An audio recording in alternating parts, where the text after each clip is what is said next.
everybody. Welcome back to the Tooth Be Told podcast. My name is Brandy.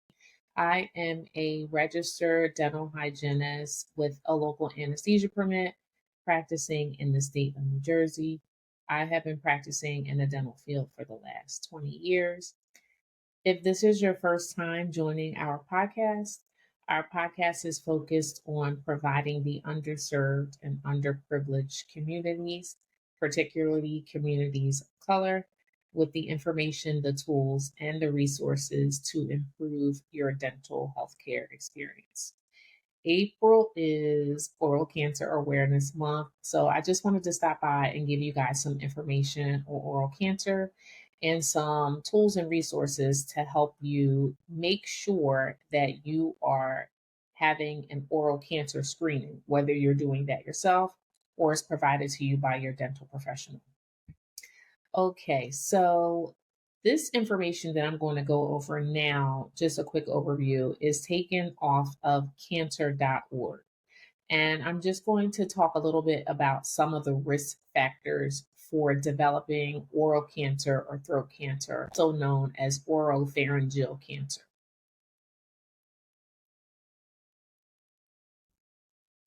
So, the most common type of risk factor involves the use of tobacco and alcohol.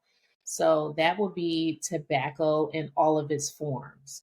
So, cigarettes, smoking, if you smoke a pipe, if you smoke cigars, or if you chew tobacco, like snuff. So, tobacco in all of its forms is the main risk factor for developing oral cancer.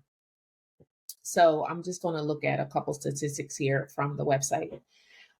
It looks like 75 to 90% all of these oral cancers are attributed to tobacco use in all its forms. Um, and it substantially is higher, the diagnosis rate, in patients who are smokers as opposed to patients that are diagnosed with oral cancer that are non-smokers.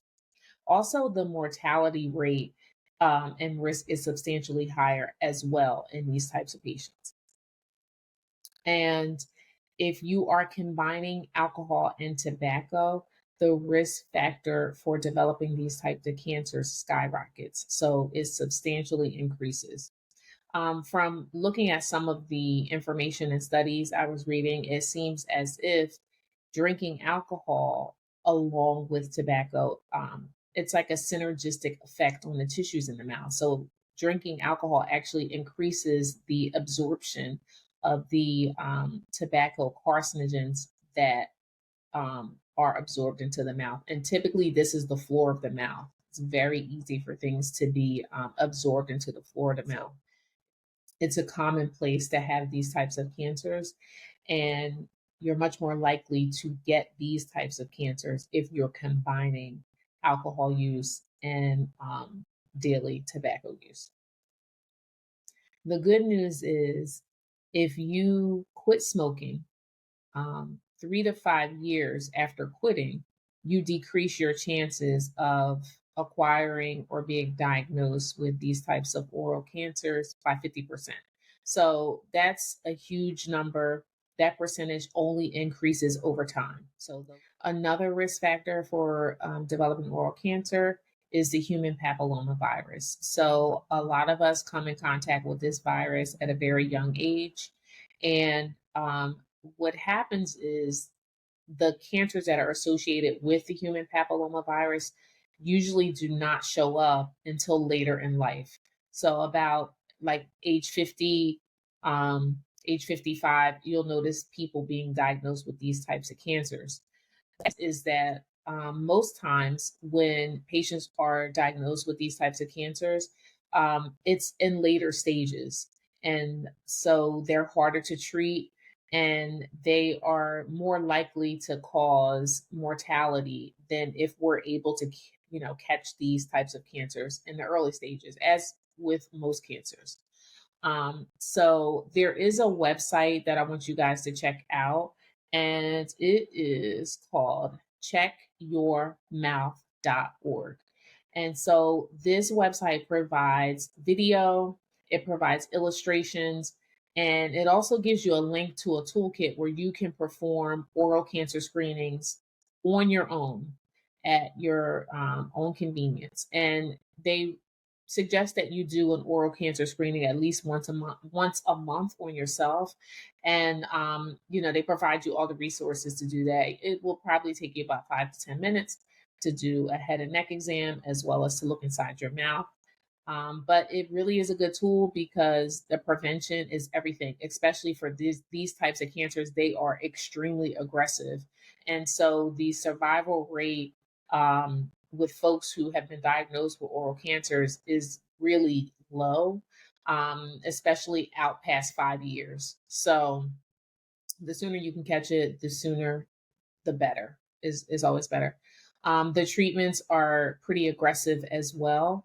And a lot of times, after treatment and after surgeries, you're left with a diminished quality of life because of the different types of procedures and things that need to be done to try to eradicate the cancer. So it's really important for us to stay on top of our game. Another website you can check out is oralcancerfoundation.org. This website gives so much information on more risk factors because there are some others: excessive body weight, poor nutrition, your age, different things, you know, that we can look out for. But it gives pretty good information. But the checkyourmouth.org is really, really good because you will have in-depth illustrations, there's a video, and there's a link to purchase a toolkit. Now, a lot of the stuff in the toolkit you can probably get on Amazon or at your pharmacy. So the toolkit provided will help you to be able to perform your own oral cancer screenings so that you can get familiar with what your mouth is supposed to look like. So I just wanted to give you guys some information on oral cancer screenings and oral cancer. And since it is Oral Cancer Awareness Month, this month of April, I wanted to provide that to you guys. If you guys have any questions or if you want any more information or resources on this topic or any other topic that we've covered, please hit us up at toothbetoldpodcast@gmail.com or check out our Instagram page at toothbetoldpodcast. And we will talk to you guys shortly. Enjoy your weekend. Bye.